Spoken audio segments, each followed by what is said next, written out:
तो रेप किया गया, उनके साथ जो है सर आँख फोड़ी गई, उनको दांत तोड़ा गया, रीढ़ तोड़ा गया, सब जो है उसके शरीर में हुआ था सर। जो हम उसके करीब गया तो देखा कि उसके शरीर पे कपड़े नहीं थे। पहले उसके शरीर पे कपड़े डाले और उसके बाद हमने पूछा कि आपके साथ यह हादसा कैसे हुआ है। तो उसने कहा कि आप क्या करोगे, आप रात को मैं इतना चिल्लाई, गुहार लगाई, कोई नहीं आया बचाने। हमारे साथ बुरा हुआ है, मुझको बहुत मारा पीटा गया है और यही बताते हुए 3 आदमियों का नाम बताया। अच्छा, मारने पीटने में या देखने में आपको लग रहा था कि उनको सच में मारा गया है? सच में मारा गया है। कुछ चीजें आपको सामने प्रत्यक्ष दिखाई जी दे रही होंगी, सर। जैसे हाँ, क्या क्या? चोट के निशान थे। कहाँ पे? चोट के निशान यहाँ पर थे, यहाँ पर भी थे और दोनों सीना पे थे, यहाँ थे और ऐसे ऐसे काफ़ी चोटें आई थी। हाँ, गुप्तांग में भी चोट थी। न्याय की लड़ाई ऐसे नहीं लड़ी जाती। हमारे साथ एक पीड़ित परिवार है जो 6 सालों से न्यायालय का चक्कर लगा लगा करके केवल मुकदमा दर्ज कराया है और आरोपियों की एक बार गिरफ्तारी कराई है। मीन्स इनके भाभी की हत्या जो है 2019 में होती है और 6 वर्ष लग गए केवल मुकदमा दर्ज करा करके अभियुक्तों की गिरफ्तारी कराने में। हमारे साथ एक पीड़ित परिवार है, इनके बारे में जानेंगे और उस घटना के बारे में जानेंगे जो इस समय पूरे प्रतापगढ़ को हिला के रख दिया है। तो सबसे पहले आपका परिचय क्या हुआ भैया, क्या नाम हुआ आपका? हमारा नाम रंजीत कुमार, गाँव बड़ा जिला प्रतापगढ़, गौतम, रंजीत कुमार गौतम। रंजीत कुमार गौतम। ये जो मामला सामने निकल के आ रहा है कि आपकी भाभी की मृत्यु या हत्या 2019 में होती है, ठीक है। 6 साल लग गए मुकदमा दर्ज कराने से लेकर के अभियुक्त की गिरफ्तारी में।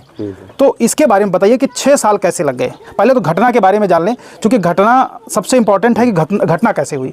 घटना के बारे में कुछ जानकारी है आपको, क्या हुआ था उस? चलो दिन तारीख याद बता जो हमको। घटना बताइए, दिन तारीख तो वो बात का विषय है, वो लोग देख लेंगे जो लोग पैरवी कर रहे हैं, ठीक है ना। जिनको न्याय देना है वो लोग देख रहे हैं। आप घटना के बारे में बताइए, क्या हुआ था, आप जानते हैं कुछ? दादा हाँ, आप बताइए, क्या नाम हुआ आपका? हमारा नाम संतराम गौतम, ग्राम बरहा, थाना कंधई और तहसील व परगना व तहसील पट्टी, जनपद प्रतापगढ़ का निवासी हूँ। और घटना दिनांक 17/8/2019 की रात लगभग 12 व 1 बजे के बीच की हुई। रात में 12 व 1 बजे के बीच की घटना है। क्या हुआ था? तो सुबह जब मैं शौच के लिए गया, घटना मेरे घर से 5 व 600 मीटर की दूरी पर हुई। जब हम शौच के लिए गया तो वहाँ देखा कि प्रेमा देवी बेहोशी हालत में पड़ी थी धान के खेत में सड़क के किनारे और वो अपना हाथ पैर हिला रही थी। हम उसके करीब गया तो देखा कि उसके शरीर पे कपड़े नहीं थे। पहले उसके शरीर पे कपड़े डाले और उसके बाद हमने पूछा कि आपके साथ यह हादसा कैसे हुआ है। तो उसने कहा कि आप क्या करोगे, आप रात को मैं इतना चिल्लाई, गुहार लगाई, कोई नहीं आया बचाने के लिए। अब आए हो आप तो पूछ कर क्या करोगे, वो बहुत बड़ा आदमी है और उसका आपको लोग कुछ नहीं कर पाओगे। ऐसा बोलो? हाँ, आप लोग कुछ नहीं कर पाओगे। हमने कहा कि जब हम लोग कुछ नहीं कर पाएंगे तो कह रही हो कि हमारे जान माल का खतरा है, हमारे परिवार के जान माल का खतरा है। जब आपके जान माल का परिवार का खतरा हो जाएगा तब क्या करोगी? आप तो जा रही हो लेकिन परिवार को भी खतरे में डाल के जा रही हो। तब उसने कहा कि अगर आप आए हो, पूछ रहे हो, तो मैं बताती हूँ कि मेरे साथ बहुत बुरा हुआ है। रात को मैं इतना चिल्लाई कि कोई नहीं बचाने के लिए आया और अब जो है आए हो तो मैं बता रही हूँ कि हमारे साथ बुरा हुआ है, मुझको बहुत मारा पीटा गया है और यही बताते हुए 3 आदमियों का नाम बताया। अच्छा, मारने पीटने में या देखने में आपको लग रहा था कि उनको सच में मारा गया है? सच में मारा गया है। कुछ चीजें आपको सामने प्रत्यक्ष दिखाई दे रही होंगी, जैसे क्या क्या? चोट के निशान थे। कहाँ पे? चोट के निशान यहाँ पर थे, यहाँ पर भी थे और दोनों सीना पे थे, यहाँ थे और ऐसे ऐसे काफ़ी चोटें आई थी। हाँ, गुप्तांग में भी चोट थी। हाँ, पता ये चल रहा है कि पोस्टमार्टम की रिपोर्ट में ये आया हुआ है कि दांत भी टूटे थे, आंखें भी शायद फोड़ी गई थी, ऐसा है क्या? हाँ जी सर, जी सर, ये भी था। तो वहाँ देखा तो उसके बाद उसने कहा, 3 आदमियों का नाम बताया, राकेश कुमार सुत दयाशंकर सरोज और शीतला प्रसाद सुत रामजनक सरोज, निवासी ग्राम बरहा, थाना कंधई और जनपद प्रतापगढ़, परगना व तहसील पट्टी का नाम उन्होंने बताया। 3 नाम थे? 3 नाम थे। तीनों नाम में तीसरा नाम किसका है? तीसरा नाम अनिल तिवारी, ग्राम अतारसन, थाना कोंडौर, जनपद प्रतापगढ़, तहसील सदर। ये इसमें 3 लोग ये घटना कारित किए थे। अच्छा, 6 साल लग गए मामला कोर्ट तक आने में, ठीक है ना, अभियुक्त की गिरफ्तारी में। जी सर। सामने क्या आता है, देखिए कांड या घटना बहुत जगह हो रही है, लेकिन अभियुक्त की गिरफ्तारी पता चलता है आज से 2-3 दिन में 100% हो जानी है, और नहीं तो अब तो बाबा का बुलडोजर तैयार है। अगर लेट हुआ तो खट से घर ढाया जाएगा, ठीक है। फिर वो चाहे ब्राह्मण हो, चाहे क्षत्रिय हो, चाहे वैश्य हो, चाहे शूद्र हो, चाहे मुसलमान हो, ठीक है। घटना कारित करने वाला व्यक्ति अपराधी होता है, ठीक है ना, और सरकार उसको उसी नजरिए से देख रही है। जी सर। 6 साल इस घटना में कैसे लग गए, थोड़ा सा इसमें यही तो सबसे बड़ा मतलब ये ट्रेंड क्यों है, ये हम लोगों को यहाँ तक खींच के क्यों लाया है? इसलिए सर, एक भाई जिसके मैं बतला रहा हूँ घटना में इसलिए लग गया कि जो प्रधान जी थे वो जो है उनको बहुत दाबंग किस्म के आदमी हैं। ऐसे गांव में कई ऐसे घटना घटवाया और घटवा करके उन्होंने हर घटना में 1,50,000 रुपया कमाया है। तो 4-5 घटनाएं ऐसे मौत हुई थी कि जिन्होंने खुद स्वयं प्रधान जी ने करवाया और करवा करके दबवाया है। मेरा एक सवाल, एक मिनट बताइए पहले। उसके बाद उन्होंने उनके घर में IAS PCS हैं और मंत्री जी, पूर्व मंत्री माननीय मोती सिंह जो यहाँ के विधायक रहा करते थे, उनका दाहिना अंग है।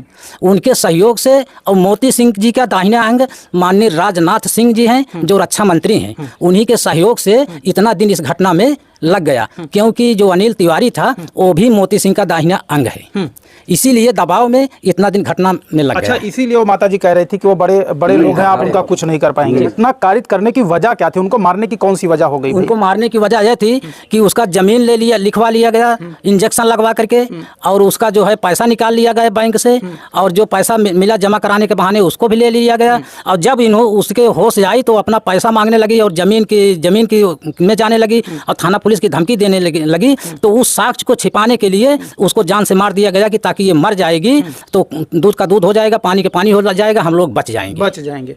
ये सुनिए, ये है प्रतापगढ़ की असलियत, इस घटना की असलियत। एक फौजी की पत्नी जो कि विधवा थी, उसके सारे पैसे लिए जाते हैं, उनकी जर जमीनें जो बची होती हैं वो हड़पे जाते हैं, उसको क्या कहते हैं, दूसरे के नाम पे बैनामा कराया जाता है। उसके बाद उन्हें मौत के घाट उतार दिया जाता है। हत्यारोपी 6 साल बचे हुए थे, उनको लगा ही नहीं था कि इस केस में इस तरीके से एक ऐसा मोड़ आएगा और जिसमें हमको गिरफ्तारी देनी पड़ेगी या पुलिस हमको उठा के ले जाएगी, उसी मैटर में जिसका 5 साल से कहीं कोई जिक्र नहीं। अभी तक सर प्रधान जी से के तरफ से यही बयान आ रहा था कि जो करना हो जाओ कर लो, जो हमारा उखाड़ना हो उखाड़ लो। तो सर जब इस घटना में एक घटना एकदम बम की तरह फटा, तब उनको होश आया, तब वो जगह आदमियों को छोड़ करके पोल ले रहे थे। और पोल लेकर के उन्हीं के आदमी जो पोल ले रहे थे, वही आदमी हमको बता रहे थे कि आप लोग सचेत हो जाइए, क्योंकि आप लोगों के जान कमाल का खतरा है। उन्हीं के आदमी बता रहा। चला हुआ 2-3 दिन पहले जाल पड़ा हुआ था तालाब की छटाई, वो क्या था, थोड़ा सा बताइए दादा। सर जाल पड़ा था, उसमें जो मुख्य आरोपी राकेश कुमार था, जो बयान वहाँ पुलिस में दिया होगा, तो वहाँ पर पुलिस आई थी और पेपर द्वारा और न्यूज़ द्वारा हम लोगों को मालूम हुआ कि उसमें जो है जाल डाल करके वही जो हथियार, जिस हथियार से मारा गया था, वही हथियार खोजा जा रहा था। अच्छा, इस तालाब में वो लोग मार करके हथियार अपना फेंके हुए थे और 5 साल बाद उस तालाब में जाल डाल करके हथियार ढूंढा जा रहा है। ये जानते हैं, इसीलिए SC/ST आयोग बना हुआ है। आप जैसों की बातें वहाँ सुनी जाती हैं, ठीक है ना। आप जैसों को न्याय दिलाने के लिए ही वो बनाया गया है कि मान लीजिए यहाँ अगर प्रशासन आपकी नहीं सुन रहा है तो वहाँ आपकी बातें दबाव डलवा करके सुनाया जाएगा, चाहे आप जिस भी लेवल के अधिकारी होंगे। और इसका साक्षात उदाहरण आप लोग हैं, ठीक है। 5-5 साल लड़े हुए हैं, 5 साल लड़ने के बाद जाकर के आप लोग अभियुक्त की गिरफ्तारी करवाए हैं। तो आप एक बात बताइए, उनकी कोई मतलब संतान नहीं थी क्या? आप उनके क्या लगते हैं? उनके हम देवर है सर। जो महिला मतलब मैं भाभी जो उनके महिला उनका देवर है। आप उनके देवर हैं, ठीक है। अच्छा, उनकी कोई संतान नहीं थी, तो उनके पैसे जो महीने में जैसे पेंशन चुकी, वो फौजी थे, तो फौजी की पत्नी थी, विधवा क्या कहते, विधवा पत्नी थी, तो उनको पेंशन भी आती होगी। तो पैसा कौन लेता था? सर पैसे आवत रहा है नहीं, अनिल तिवारी जो हम बैंक ले जाते रहे, वो अगर 1000 रुपये निकालता 10,000 निकालते रहे लोग, तो अपना 1000 दिन 1000 अपना लेते रहे। अच्छा, ऐसा प्रकरण चलता है सर, ऐसे चलता है, ठीक है। अब अगर हम लोग इस पे मतलब बात करें कि 5 साल आप ही चक्कर लगाए, क्यों आप इतना चक्कर लगाए? सर जो हम इंसाफ के लिए जो हम बातें चक्कर लगाए हम, हाँ हमका बहुत प्रयास किए हैं। जो 2 साल पहले ऐसा तो आए ने घूस देते रहे हमका, बोला हम बीचे वाला ना आइए, हम जो दिहाड़ी के 3 रुपये खाए ले चले, बोला हम बीचे वाला ना आइए, हम इंसाफ इस बात के लिए घूस दे रहे थे कि आप सर जो भाई इसको जो बताए तो हम जो बताए खेत दबा देते तो 2-4 लाख 10 रुपये दबा देते 2-4 लाख, तो नहीं कर लो। हम माने ना सर जो बताए, हम कहे ना हमको इंसाफ चाहिए, चक्कर लगाते रहे। हम कहे भाई का बू है जो आसारे है, हम बिना हिसाब के हम मान अपना। हम आपके भाई की पत्नी को मारा गया है, ठीक है ना, उनका रेप किया गया है, ऐसा है? हाँ सर, उनको रेप किया गया, उनके साथ जो सर आँख फोड़ी गई, उनको दांत तोड़ा गया, रीढ़ तोड़ा गया, सब जो उसके शरीर में हुआ था सर जो। अच्छा, आप उनकी क्या लगती थी? देवरानी। आपकी उनकी जमती थी कि नहीं जमती थी? हाँ सर, जमती थी। अक्सर हम लोगों ने देखा हुआ कि परिवार के आपस में ही नहीं जमती है, लेकिन अगर आप लोग वहाँ तक लड़े हैं तो ये प्रतापगढ़ के लिए सीखने का सबक